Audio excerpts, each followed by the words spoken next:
Kalau kemudian eksistensi energi ini tidak ada, ya pasti kesejahteraan tidak ada. Ketika kesejahteraan tidak ada, ya bagaimana kita mau berdaulat pada akhirnya? Bagaimana kita mau mencapai tujuan kita bernegara?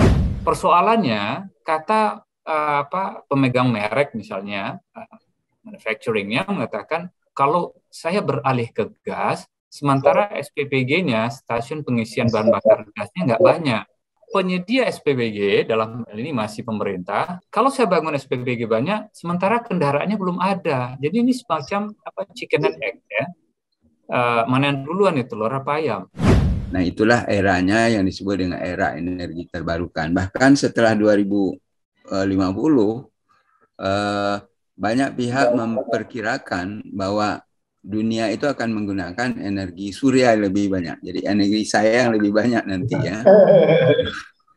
Jadi jangan edukasi masyarakat dengan seperti tadi, ini mafia, ini ada status quo dan lain. Oh, wait a minute.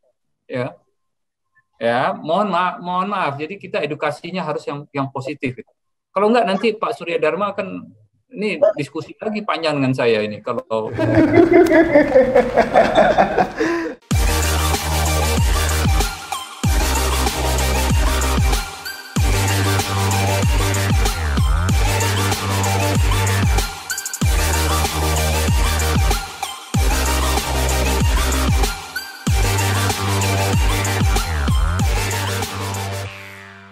Oke, assalamualaikum warahmatullahi wabarakatuh. Berjumpa lagi dengan saya Ari Purwanto, pemimpin redaksi Kedai Pena dalam program PHD Corner. Untuk tema kita kali ini adalah bagaimana kemudian kita mencapai kedaulatan energi, terutama di energi terbarukan. Sudah bersama kami beberapa narasumber yang cukup berkompeten membahas soal energi terbarukan. Pertama ada narasumber kita nih, tetap kita Bang Pumpi Hidayatullah. Assalamualaikum warahmatullahi wabarakatuh. Kita sudah mulai boleh buka masker ya, karena sudah vaksin, sudah yang lain-lain ya Bang ya. Iya, ada prokesnya sudah. Prokesnya Pasca, sudah. Ya. Semoga kita bisa keluar dari pandemi yang sudah amin ya rabbal lebih. alamin. Mudah-mudahan secepatnya ya. Begitu. Nah, selain Bang Pumpi Hidayatullah, kita ada narasumber kedua kita, yaitu Bapak Archandra Tahar, mantan Menteri SDM yang sekarang menjabat sebagai Komisaris Utama PGN. Pak Archandra Tahar sudah berada di ujung koneksi kita. Apa kabar Pak Archandra? Alhamdulillah. Assalamualaikum warahmatullahi wabarakatuh. Terima kasih. Waalaikumsalam warahmatullahi wabarakatuh. Terima kasih sudah mau menyempatkan diri di tengah kesibukannya sebagai Komisaris Utama PGN ya, dan nanti kita akan bicara banyak soal bagaimana energi terbarukan. Begitu. Nah, selanjutnya ada Bapak Surya Dharma, Ketua dari Masyarakat Energi Terbarukan Indonesia. Apa kabar Pak Surya Dharma? Alhamdulillah, assalamualaikum. Sehat ya? Waalaikumsalam. Waalaikumsalam warahmatullahi wabarakatuh. Sehat ya Pak ya? Alhamdulillah. Alhamdulillahirrahmanirrahim. Lagi di mana Pak Surya Dharma? Posisi lagi di kantor atau di mana Pak? Di rumah nih. Di rumah ya? Ya. Siap. Oke, sekedar sekapur siri, kami sudah menyiapkan beberapa beberapa pertanyaan yang akan dilontarkan kepada para narasumber. Pertama, kita bicara soal bagaimana seberapa siap Indonesia menyongsong energi terbarukan. Seperti kita ketahui, jumlah sumbangan energi baru terbarukan dalam bauran energi baru mencapai 11,2%. Rasio ini masih terpaut jauh dari target yang dicanangkan 23% pada tahun 2025. Sebenarnya apa yang harus dioptimalkan agar energi terbarukan kita mencapai target tersebut? Untuk kesempatan pertama saya akan minta penjelasan nih dari Pak Archandra Tahar nih. Pak Archandra, bagaimana target Indonesia untuk mencapai bauran energi baru terbarukan yang sudah dicanangkan oleh pemerintah? Silakan Pak Archandra. Baik, terima kasih Pak Ari, para narasumber yang lain, Pak Umpida, Pak Surya Dharma. Ketemu lagi Pak. Assalamualaikum. Waalaikumsalam. Waalaikumsalam. Nah, sebelum kita mulai, boleh nggak saya koreksi dulu sedikit ya. 23% itu adalah total energy mix. Yang 11% yang disebutkan tadi itu dari sektor kelistrikan. Kalau totalnya itu belum mencapai 11%, masih di sekitar 8-9%. Ya, kalau kelistrikan saja itu sekitar 11-12% itu benar. Ya, jadi itu data yang kira-kira menurut saya benar ya. Kemudian kalau kita bicara tentang ketahanan energi, apakah mutlak harus dilakukan lewat renewable energy? Nah, kita harus realistis ya. Pertama, kita harus melihat dulu outlook dari fossil energy sebelum kita masuk kepada renewable energy. Dari apa yang data yang disampaikan oleh OPEC, bahwa kebutuhan akan energi fosil ke depan, ya, kira-kira apakah masih meningkat apa tidak. Nah, ini datanya seperti ini. Kebutuhan masyarakat dunia akan oil sebelum pandemi sekitar 100 juta barrel per day. Ya. Kemudian kita mengalami pandemi sejak 2020.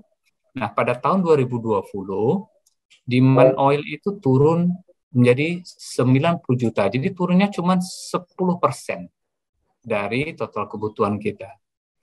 Nah, bagaimana setelah 10% ini turun, tahun 2021 itu rebound, kembali ke angka di atas 90-an sekarang, diperkirakan awal tahun depan itu kembali di atas 100 juta barrel. Nah, ini yang kita lihat trennya ya.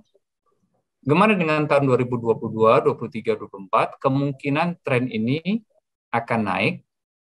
Puncaknya sekitar 2040, kebutuhan oil itu akan di 110 juta barrel per day. Artinya apa? Dari tahun sekarang, 2021 sampai 2040, kebutuhan dunia akan oil naik sekitar 10 juta barrel per day. Ya. Yang kedua yang harus kita lihat bahwa dikatakan pandemi akan menjadikan harga oil turun. Ya, ternyata benar 2020, tapi damage-nya itu nggak permanen.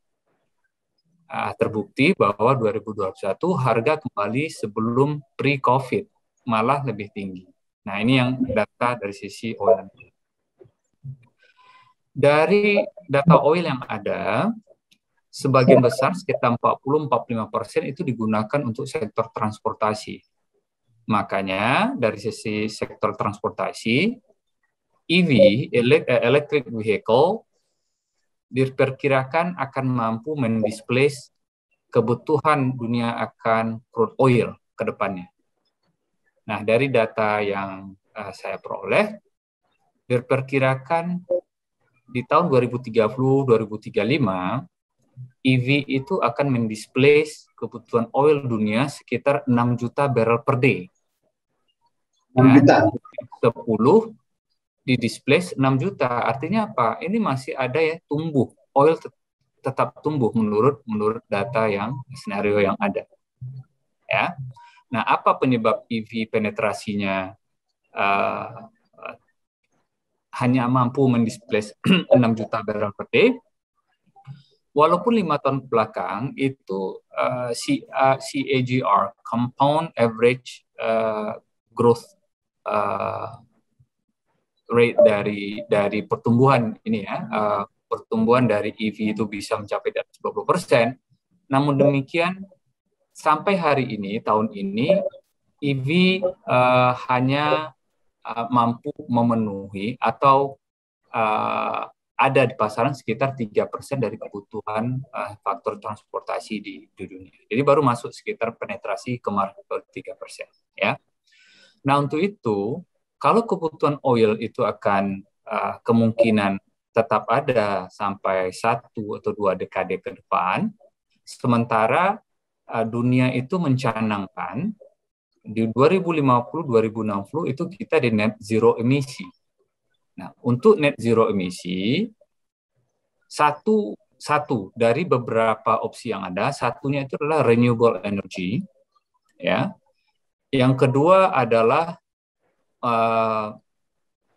itu menggunakan hidrogen, ya. Ada yang kayak Jepang itu sangat pro dengan hidrogen. Kemudian ada lewat EV, electric vehicle. Jadi kita punya electric vehicle, cara untuk net zero kita harus lewat hidrogen, ya. Kemudian selain itu adalah kita akan masuk senarionya ini menggunakan carbon capture storage, CCS, carbon capture storage, ya, carbon di capture, kemudian disimpan, ditaruh di perut bumi misalnya, ya. Dari teknologi yang tersedia, dari apa yang ditawarkan untuk net zero, semuanya berbasis kepada teknologi. Nah, teknologi ini sampai hari ini, ya, masih mahal dibandingkan renewable energy atau opsi-opsi lain yang dipilih. Jadi untuk itu, masyarakat dunia, beberapa pertemuan yang pernah saya hadiri sebagai wakil dari Indonesia di forum-forum energi, terutama ASEAN, itu kita sepakat bahwa masa transisi harus ada. Transisinya itu adalah gas. Gas bukan renewable energy, tapi adalah energi bersih. Nah, ini harus diperbaiki termsnya, ya. Oh, gas itu renewable energy, Pak? Bukan. Gas bukan renewable, tapi energi bersih. Ya, kita tidak bisa jam dari fossil fuel menuju renewable energy tanpa ada masa transisi. Nah, masa transisi yang banyak negara sepakat adalah menggunakan lebih banyak gas bumi yang lebih bersih. Nah, itu dulu sebagai pembuka. Terima kasih. Begitu. Pak Archandra, kalau kita melihat, Pak, bagaimana kemudian energi gas ini bisa kemudian terimplementasikan dalam kehidupan sehari-hari. Seperti kita ketahui kan banyak juga di kita yang jet lag, Pak, dalam soal budaya yang tadinya memakai energi fosil, lalu kemudian sekarang menjadi energi yang berbasis gas. Nah, bagaimana Pak Archandra melihat, apakah masyarakat kita sudah siap atau seperti apa, Pak? Kalau sekali lagi ya, bahwa gas itu adalah energi fosil. Sama ini. Tapi energi fosil yang relatif lebih bersih. Ya. Kalau kita mau net zero emisi, net zero itu bukan berarti kita tidak boleh lagi menggunakan energi fosil. Tapi jumlah karbon yang kita emit ke bumi dibandingkan dengan teknologi untuk menetralize karbon itu, misalnya dengan menambah hutan yang lebih banyak dan lain-lain, ya, sehingga berapa yang diemit, berapa yang di neutralize itu hampir sama, maka disebut net zero.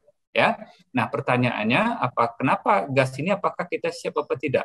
Apa kekhawatiran kita tentang gas? Ya, gas itu aman apa tidak? Insya Allah aman. Ya, kita udah LPG adalah salah satu gas yang sudah common kita gunakan. Betul. Ya.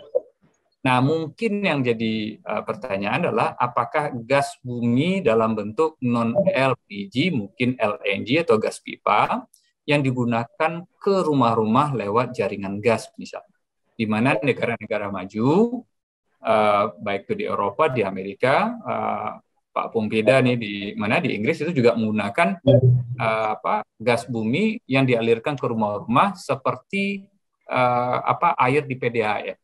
Betul. Ya, apakah aman? Insya Allah aman. Berapa lama kita masa transisi ini? Selama gas kita ada, ya, dan gas ini relatively bersih, maka gunakanlah gas ini untuk kebutuhan kita dalam rangka menuju net zero emisi. Begitu ya Pak ya. Berarti optimis ya Pak ya, karena banyak juga nih kita ngeliat kayak misalkan saya pernah di pom bensin ketemu sama bajai yang kemudian memakai gas Pak.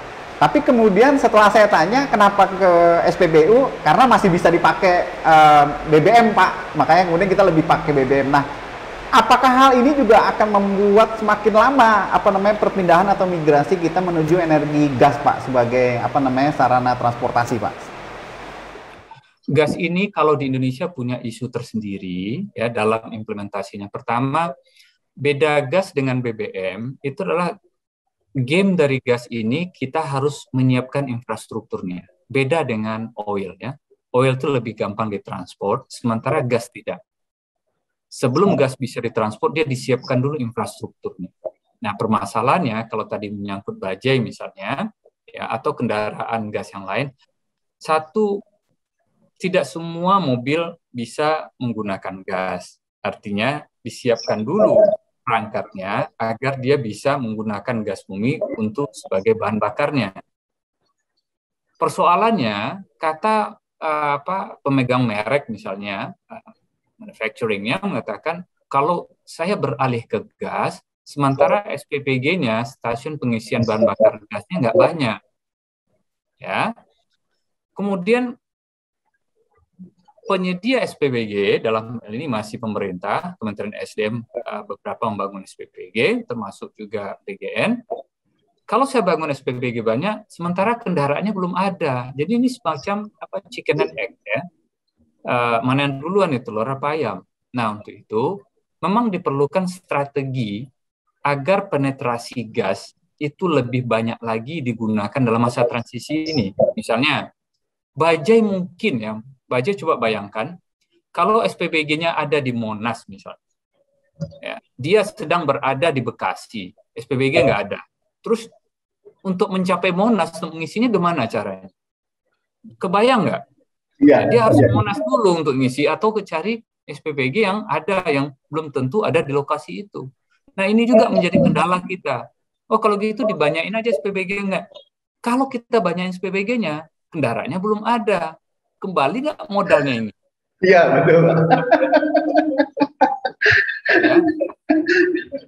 Nah, inilah kalau begitu yang mana sih sebenarnya penetrasi gas ini untuk transportasi? Misalnya rute-rute yang pasti, ya, tidak seperti bajai yang berkeliaran kemana-mana, tiba-tiba ada nyasar di Bekasi atau nyasar di wilayah yang nggak ada SPBG-nya, tiba-tiba gasnya habis.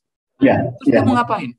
Masa dia harus nenteng itu bajainya ke tempat? Nah, untuk itu bisa nggak gas ini, ya, misalnya kendaraan-kendaraan yang reguler, kendaraan kantor, kendaraan bis kota yang reguler, yang udah tahu rutenya kemana dan kapan dia harus ngisi, ya. Tapi kalau yang masih di masa transisi ini di mana SPPG belum banyak, nah perlu kearifan dan strategi agar penetrasi gas bisa lebih banyak untuk kebutuhan transportasi. Begitu ya Pak ya. Dulu kita pernah punya pengalaman Pak, waktu sekitar 2003-2004 pas waktu itu Wakil Presiden Yusuf Kala itu memaksa orang untuk beralih dari minyak tanah menjadi LPG.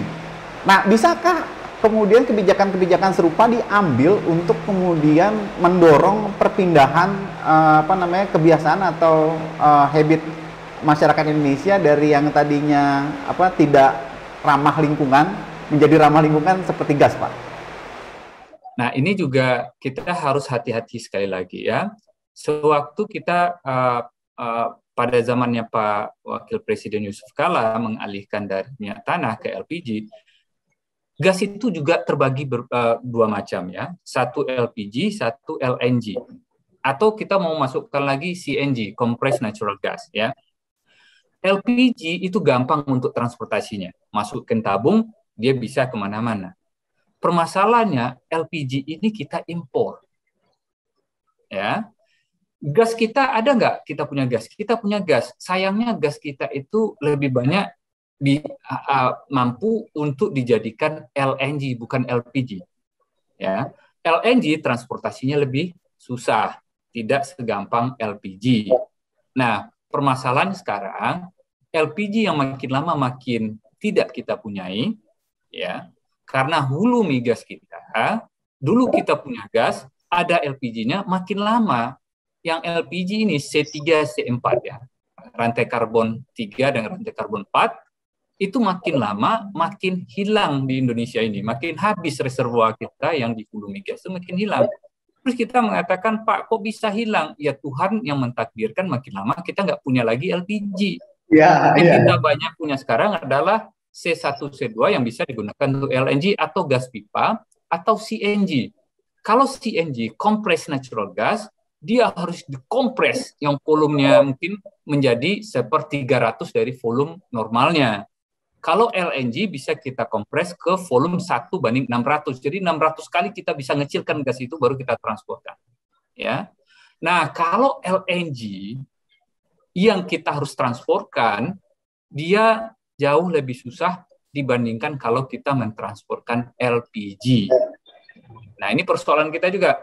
Kita inginnya LPG karena sudah di-convert dulu dari minyak tanah ke LPG. Masalahnya LPG kita nggak cukup. Kita impor LPG mungkin berapa ya? Kebutuhan kita 7 juta barrel per day, 7 juta ton per tahun. Impor kita kemungkinan sekitar 5-6 juta ton per tahun. Ya. Kan 5-6, taruh aja 6 juta, 7 juta ton ya kebutuhan kita. Kalau subsidinya Rp5.000 per ton, per kilogram, itu subsidi negara itu sekitar 35 T setahun. Besar ya Pak ya? Nah, lumayan besar. Ini permasalahan kalau LPG. Nah, untuk itu penetrasinya apa? Penetrasinya harus lewat salah satunya gas pipa, ya, yang berupa CH4 atau metan, atau CNG, atau LNG. Begitu ya Pak ya? Gimana Bang Pung melihat penjelasan? Kayaknya kita masih jauh dari kedaulatan energi nih. Ya, saya cocok sekali dengan Pak Archandra ini, dan intinya begini, kalau amanat Undang-Undang Dasar ya mengatakan kan bahwa yang namanya kita bernegara itu di dalam konteks tujuannya salah satunya adalah memajukan kesejahteraan umum. Ya. Ingat, kesejahteraan ini di dalam konteks energi ini mungkin adalah yang keempat. Jadi setelah pangan, sandang, papan, energi. Gitu. Energi ya. Jadi sangat-sangat penting ya.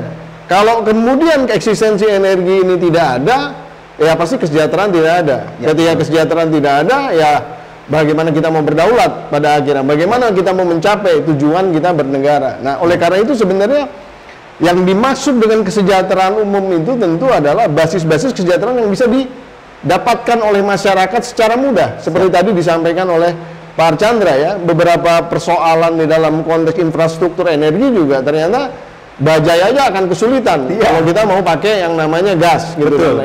Intinya begini, kembali ke angka-angka tadi energi terbarukan, mix energinya dan lain-lain, ya kita memang harus membuat satu reposisi yang menurut saya ke depan harus benar-benar secara real kita benar-benar mendorong yang namanya energi baru yang terbarukan. Ya, karena kan kalau bicara soal gas berarti belum ya kalau terbarukan. Pak Archandra ini sekarang nggak mau keluar dari bicara energi lainnya karena beliau ini perannya sebagai komisaris PGN tampaknya ini. Padahal ilmunya nggak sampai di situ aja, ilmunya lebih dari itu sebetulnya. Saya yakin sekali.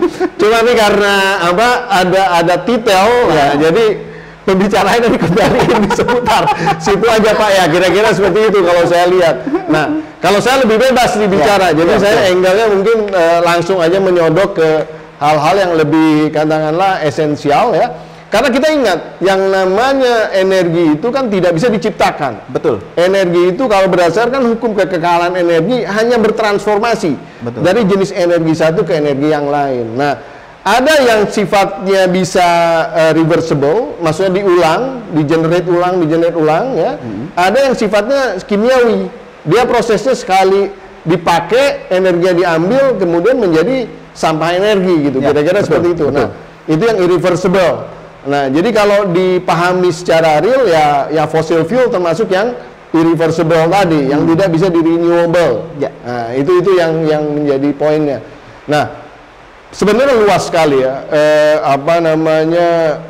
potensi energi baru terbarukan Indonesia sangat luas. Kalau kita masuk ke geothermal aja, walaupun itu saya menganggap itu bukan energi terbarukan juga, bukan renewable energy, tapi itu green energy ya. itu juga masih luas sekali, ya hampir mirip dengan gas, bisa dimanfaatkan di dalam konteks energi. Tapi yang namanya geothermal juga bakal habis juga. Ya, betul. Tapi kalau kita masuk ke yang benar-benar renewable itu biasanya yang berbasis daripada kinetic energy yang dikonversi menjadi energi yang bisa dimanfaatkan, ya. Misalnya angin gitu kan, atau kemudian arus laut gitu kan. Nah, ini sebenarnya kalau kita lihat potensi angin offshore di Indonesia ini luar biasa. Kita mempunyai garis pantai mungkin terbesar di dunia, yang sebenarnya bisa dimanfaatkan juga, ya. Terus kemudian masuk ke air, ya. Kita juga mungkin masih banyak basis-basis arus-arus sungai, ataupun mungkin kalau dibuat dam, maksudnya bendungan gitu ya, itu bisa mengenerate juga renewable energy dari PLTA, ya, pembangkit listrik tenaga air. Nah, terus masuk ke yang namanya tenaga surya nih, ada Pak Surya Dharma, tapi bukan Surya Dharma nih, tenaga surya solar nih, matahari, ya. Nah, jadi nanti itu juga masih bisa dimanfaatkan. Nah, dengan semakin murahnya yang namanya PE, photovoltaic, maksudnya PV bukan PE, ya, photovoltaic itu semakin banyak kemampuan gitu untuk mengenerate ataupun ngambil energi dari yang namanya matahari ini juga. Jadi sebenarnya luas sekali. Nah, hanya memang di dalam perjalanannya saya berharap pemerintah, ya, saya selalu ingetin Pak Chandra waktu zaman Pak Chandra masih di SDM gitu, ya, agar kemudian senantiasa memberikan insentif ataupun juga, ya, katakanlah dorongan-dorongan, ya, support secara real di mana energi terbarukan ini bisa kejadian. Karena bagaimanapun juga yang namanya fossil fuel di suatu saat nanti akan habis. Walaupun sekarang reserve-nya masih cukup, gitu kan. Nah, tapi kalau renewable energy senantiasa kemudian katakanlah price-nya dari mulai harganya itu juga bisa dikontrol ke depan, gitu kan. Yang pertama itu, yang kedua juga demand-nya bisa kita atur sendiri, gitu kan. Nah, dan yang paling penting itu nggak akan habis.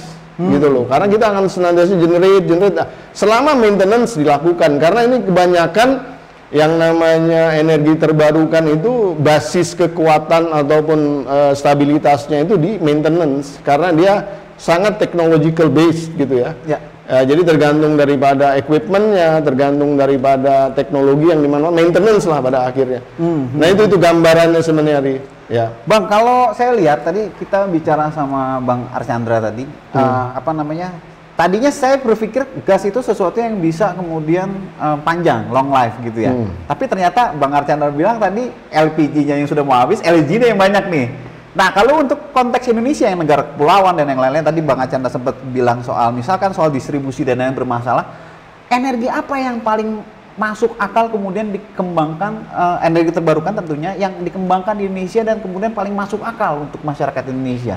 Ya, sebetulnya kalau digeneralisir jawabannya akan sangat sulit. Ya. Kenapa demikian? Karena dari, ya, karakteristik satu pulau yang gede dengan pulau yang kecil, kemudian jaraknya dengan pulau lain dan lain-lain, artinya interkonektivitas yang namanya infrastruktur juga menjadi isu tertentu yang kalau saya lihatnya sih sebenarnya begini, pada akhirnya basis kekuatan ataupun kemampuan daripada daerah itu harusnya yang dieksploitir. Kita nggak bisa mengeneralisir kebijakan energi secara terlalu general gitu. Walaupun boleh, ya, walaupun boleh.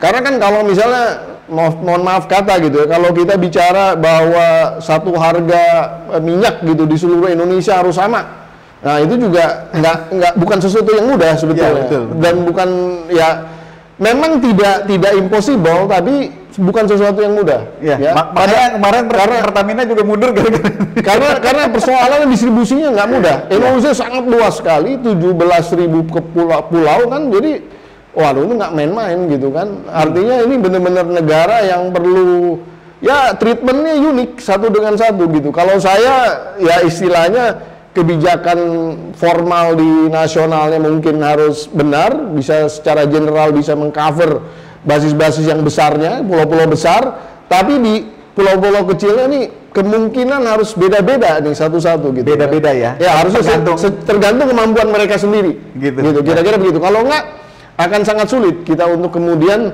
mendorong mereka, katakanlah pada akhirnya nanti kita cari yang paling mudah lagi, kembali lagi ke diesel yang lagi lebih mahal dan lain-lain gitu. Jadi menurut saya harus dimulai dicari potensi secara locality yang kemudian bisa dimanfaatkan oleh masing-masing locality itu. Kira-kira seperti itu. Kayak kembali ke Bang Archandra Tahar. Bang Archandra, tadi Bang Pum bilang setiap daerah punya harusnya memiliki kemampuan untuk kemudian memberdayakan energi lokalnya.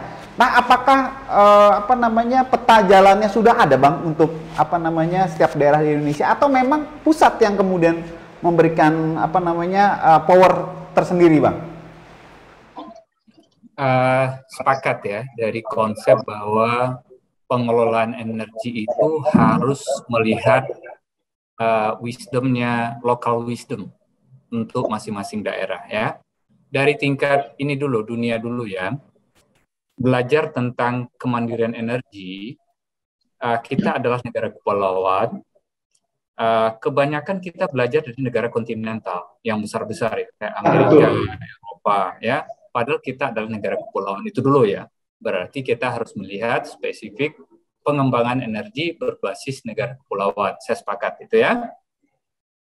Yang kedua, kita melihat lagi kenapa di Eropa ya, terutama di Balkan ya, di Denmark, di Skandinavia itu dikembangkan banyak angin, termasuk Belanda ya.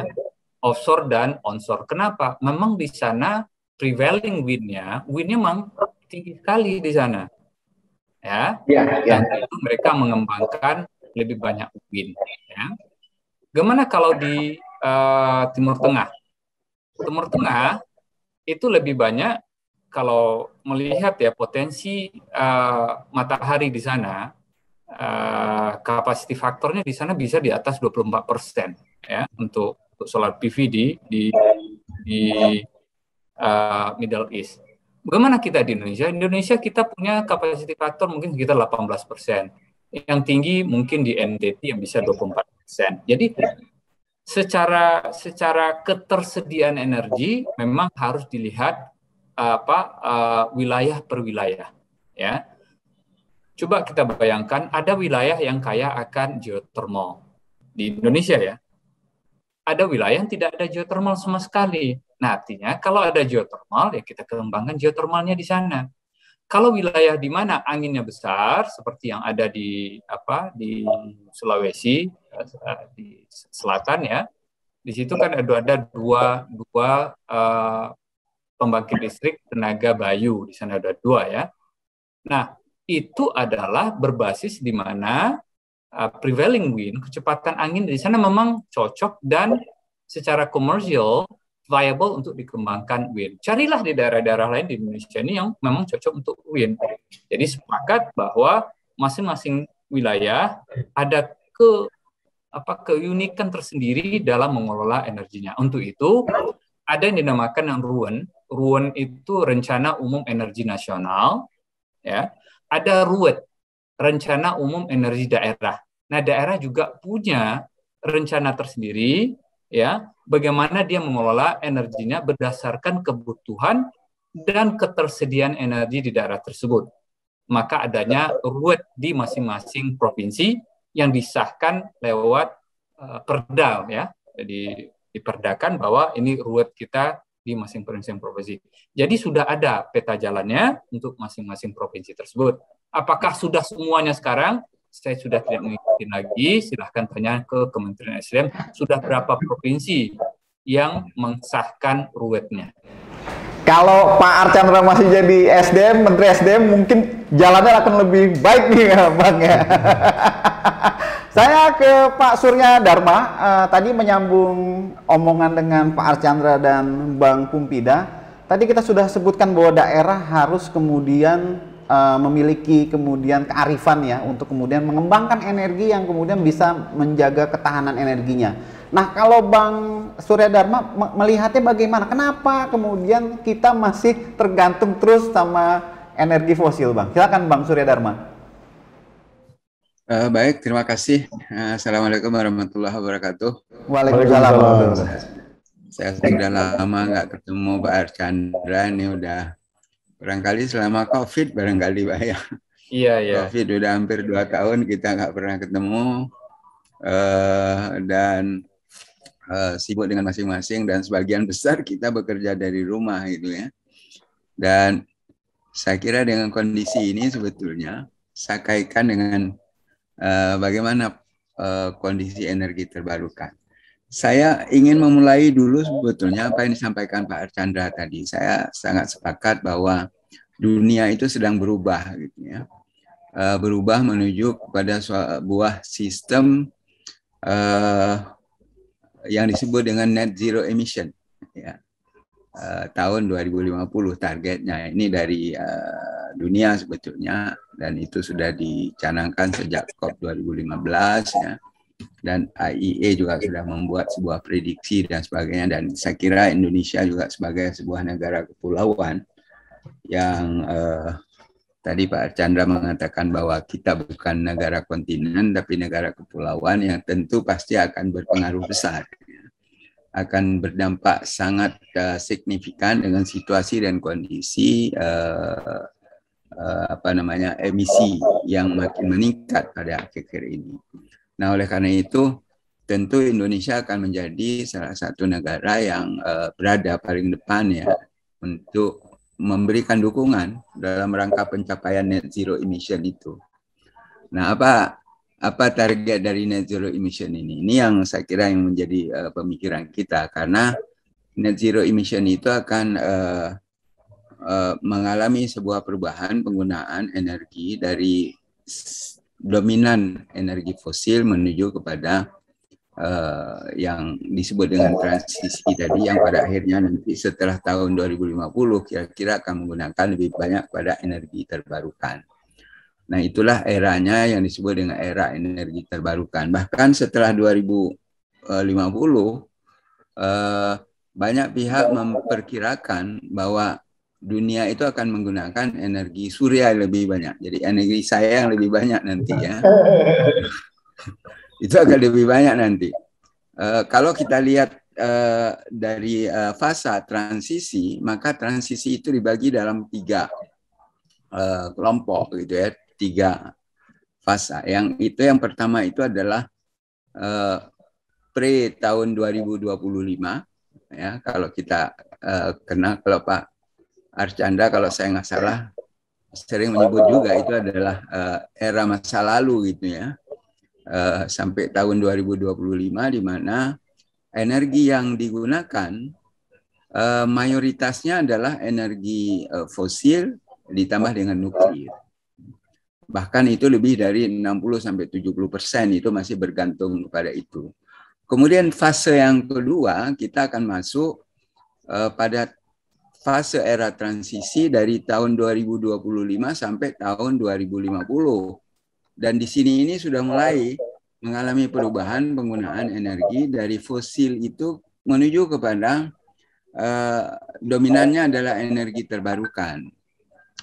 Bahkan tahun 2050 itu sudah diperkirakan energi terbarukan itu komposisinya itu akan bisa mencapai sampai 90% setelah pada tahun 2050. Itu angka yang memang sangat ambisius, tetapi saya kira ini menjadi komitmen secara global ya, termasuk Indonesia bagaimana upaya memenuhinya. Barangkali ini sebuah tantangan bagi kita. Nah, oleh karena itu ini fase yang kedua. Fase yang ketiga itu setelah atau post 2050. Jadi setelah 2050 itu maka dominannya adalah energi surya, termasuk dengan energi terbarukan yang lain. Bahkan diprediksi itu akan mencapai sampai di atas 90%. Paling tidak 90% startnya.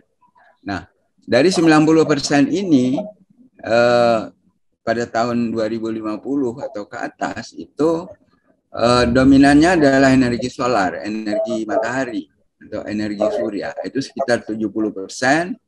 Kemudian angin sekitar 20%.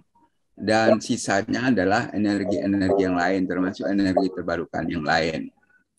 Nah, di sini akan terjadi sebuah tantangan yang luar biasa, saya kira ya, karena Ini sangat tergantung kepada konsistensi proses yang akan dijalani dari fase sekarang yang dominan fosil, ya, terutama batu bara, minyak, dan sebagainya, kemudian menuju kepada fase yang dominan energi terbarukan. Nah, tentu akan banyak sekali perubahan-perubahan yang terjadi, termasuk apa yang disampaikan Pak Archandra tadi, bahwa nanti barangkali juga akan menggunakan electric vehicle, ya. Jadi penggunaan mobil yang sekarang berbasis engine barangkali nanti akan beralih kepada kendaraan-kendaraan yang berbasis elektrik, dan ini akan terjadi sebuah perubahan yang sangat signifikan baik dalam pola hidup, dalam pola pengaturan, dalam pola pengelolaan dan sebagainya. Di sinilah ditantang kepada kita sekarang posisinya apa yang harus dilakukan. Ya. Kita Indonesia sebetulnya saya kira sudah lama diidentifikasi bahwa kita punya potensi energi terbarukan cukup bagus. Bahkan Pak Archandra barangkali belum update, ya. Kami baru saja melakukan sebuah kajian yang terbaru bersama dengan Kementerian SDM. Potensi energi terbarukan kita itu, terutama energi matahari, itu bisa lebih dari 20.000 gigawatt, Pak. Tapi kalau ini kita rilis sekarang, barangkali ini akan fantastis gitu. Semua orang terkaget-kaget. Tapi saya kira ini masih dalam sebuah proses. Dan kami dari METI sendiri sudah mengusulkan energi matahari paling tidak itu memiliki potensi sekitar 2.000 gigawatt. Ya, ditambah dengan energi yang lain-lain. Jadi dalam konteks perubahan dari sekarang energi fosil menuju kepada energi terbarukan, bagi Indonesia saya kira tidak menjadi persoalan. Ya, apalagi lokasi energi terbarukan itu berada di pelosok-pelosok, ya, di tempat-tempat yang remote, tentu pemanfaatannya akan bisa meningkatkan pertumbuhan ekonomi secara lokal. Dan tentu ini kearifan lokal yang diharapkan bahwa kita Indonesia adalah negara kepulauan yang barangkali treatmentnya juga berbeda dengan negara-negara kontinen. Barangkali itu saya memulai dari sana. Bang Surya Dharma, kita tadi sudah bicara dengan Pak Archandra bahwa ada kebingungan seperti telur dengan ayam gitu, ya, mau mendahulukan gasnya dulu, energi terbarukannya dulu, atau infrastrukturnya dulu. Nah, saya berpikir apakah memang ada pihak-pihak yang mengkondisikan kita tidak harus beralih kepada energi terbarukan, kita terus tetap di energi fosil. Apalagi kan sudah jadi rahasia umum nih, mafia ini kan mereka menginginkan status quo tetap ada gitu, tidak beralih ke sesuatu yang baru karena mungkin ada faktor X yang membuat mereka melakukan hal tersebut. Gimana Pak Surya Dharma? Soal konflik of interest itu biasalah, itu kan bisnis, ya, pasti akan terjadi di mana-mana. Tetapi yang harus kita sadari bahwa kita adalah negara kepulauan, gitu, ya. Kalau kita tidak beralih dari energi yang katakanlah yang kotor menuju kepada energi yang bersih, ya, dengan transisinya adalah batu bara, kemudian nanti akan berada pada era energi terbarukan, ya, yang sangat rendah emisi, tentu Indonesia akan mengalami dampak yang paling depan karena kita negara kepulauan. 2 minggu yang lalu saya mendapatkan informasi, misalnya ini harus dicek kebenaran, gitu, ya.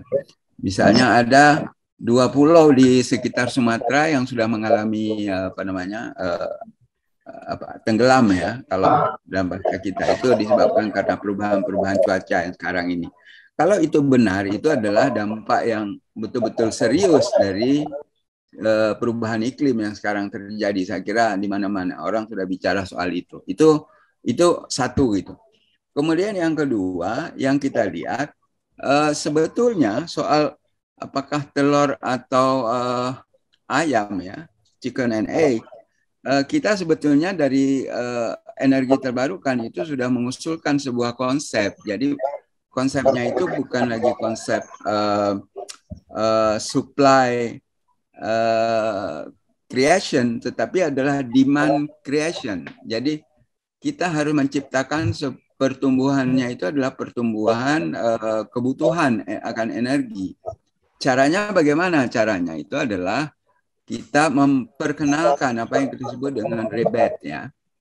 Rebate itu adalah Renewable Energy Based Economic Development. Kenapa rebate? Karena posisi energi terbarukan itu berada di pedesaan, berada di tempat-tempat yang saya yakin pertumbuhan ekonominya masih kecil, ya, kebutuhan energinya juga sangat kecil. Oleh karena itu kita harus menciptakan kawasan-kawasan yang bisa tumbuh ya untuk ekonominya. Yang kedua kemudian bisa tumbuh juga kita bangun kawasan industrinya yang disebut dengan REBIT, Renewable Energy Based Industrial Development. Jadi di mana posisi sumber energinya besar, jangan energinya yang kita tarik seperti selama ini yang terjadi kan begitu kan. Potensi energinya banyak di Kalimantan, tetapi kemudian kita bangun di Jawa. Di Jawa ini akibatnya banyak sekali lah persoalan-persoalan di dalam pengelolaan energi ini. Saya kira itu problem-problem masa lalu. Dan ini sekarang kita harus rubah. Kita merubahnya dengan menciptakan kawasan ekonomi yang berbasis sumber daya energi. Dan itu adalah energi terbarukan. Karena energi terbarukan dia nggak bisa dipindah. Berbeda dengan energi fosil ya, bisa kita angkut, bisa kita transport. Tapi energi terbarukan kan nggak bisa ditransport. Jadi lebih bagus kita manfaatkan setempat, kemudian kita kembangkan kawasan itu, baik itu untuk ekonomi maupun untuk industri. Ini yang kita sebut dengan demand creation. Begitu. Saya ke Bang Pumpidam. Ya. Tadi kita sempat singgung soal telur dan ayam gitu ya. Terus? Ada mafia-mafia yang dalam tanda kutip bukan jadi rahasia lagi ya. Banyak juga yang kemudian mengambil keuntungan dari ketergantungan kita terhadap energi fosil. Bagaimana Bang Pumpidam lihat? Ya, karena ketika ada subsidi biasanya akan ada permainan di situ. Ya. Begitu ya? Ya, artinya ada suatu gap daripada harga gitu ya. Yang satu disubsidi oleh pemerintah. Saya nggak bicara di bidang apa dulu nih. Ya.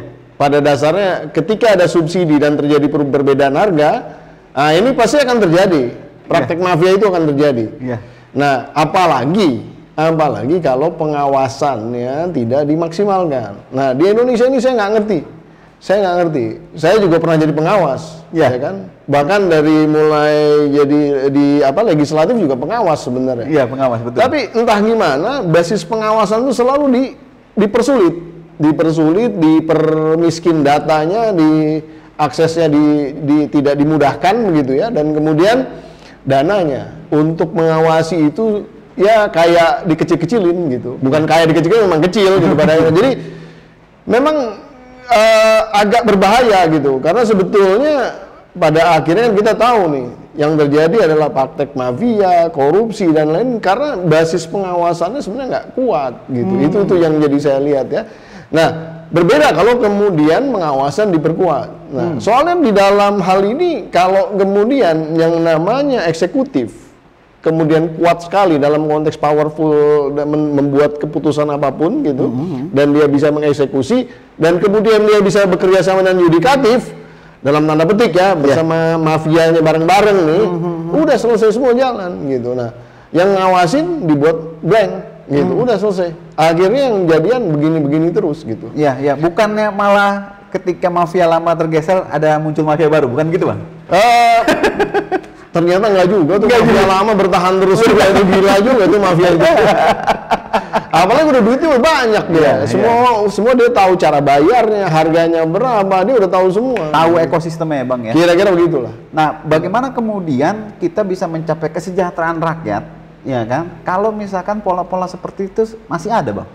Ya sebetulnya sih di dalam konteks hal seperti ini misalnya yang paling penting itu adalah ketegasan di dalam hal penegakan hukumnya gitu. Kalau kemudian hukumnya masih bisa dibeli dan masih ada mafia di dalam konteks penegakan hukum, ya kembali ke mafianya, mafia lawan mafia, ya udahlah. Mafia kerjasama ya yang diuntungkan mafia terus gitu. Mafia terus. Jadi yang dimaksud mafia ini kadang-kadang orang nggak paham gitu ya. Seolah-olah ini kayak mob gitu, mobsters kayak katakanlah di Itali gitu ya, atau di Amerika gitu ya. Sebenarnya enggak.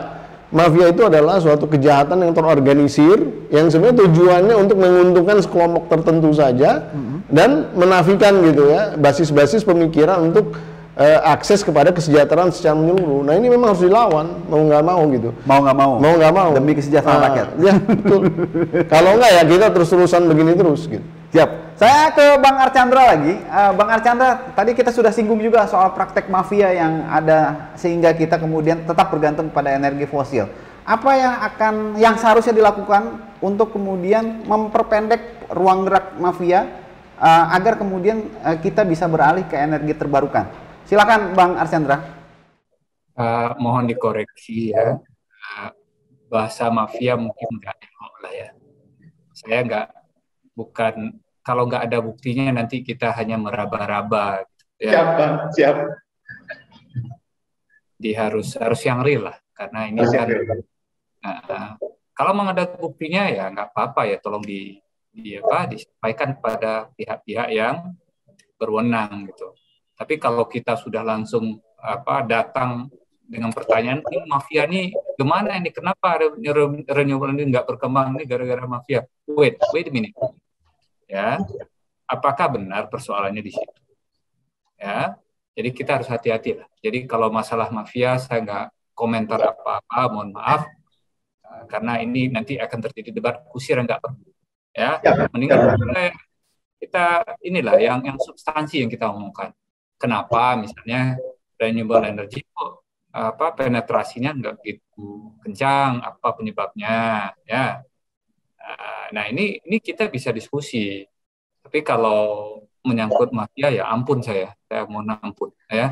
Tapi Bang Archandra, tadi abang bilang misalkan saja dalam kemudian penentuan mau infrastruktur dulu atau mau energi terbarukannya dulu, itu saja sampai susah untuk kemudian ditetapkan. Nah apakah ini memang ada invisible hand yang kemudian ya menginginkan agar status quo ini tetap ada, Bang? Saya nggak melihat itu ada status quo dan lain-lain.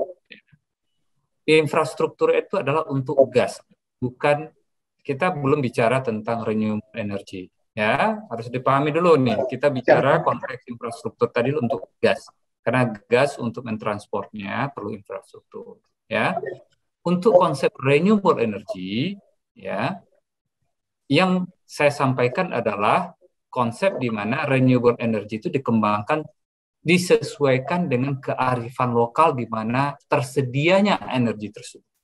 Jadi bukan konsep infrastruktur di sini. Ya, ini harus diperbaiki lagi ya. Kalau tadi Pak Pumpida mengatakan bahwa kita negara kepulauan dan masing-masing pulau dan wilayah itu punya keunikan tersendiri di mana energinya apa yang tersedia. Kalau ada angin-angin kita kembangkan, kalau ada geothermal kita kembangkan. Kalau di sana bahwa ada solar PV di mana capacity faktornya bisa jauh lebih besar daripada wilayah lain, ya itulah target-target utama kita dalam mengembangkan renewable energy. Ya, kalau kita langsung jump kepada mengatakan ada pihak-pihak yang ingin status quo, saya pikir saya nggak melihat ke arah sana. Ya, karena dalam pengembangan renewable energy persoalannya kita limit dulu ke technical dan komersial dulu. Jangan melebar kemana-mana. Ya, biar kita berpikir secara positif ya. Bahwa ada persoalan misalnya ya. Satu, masalah financial.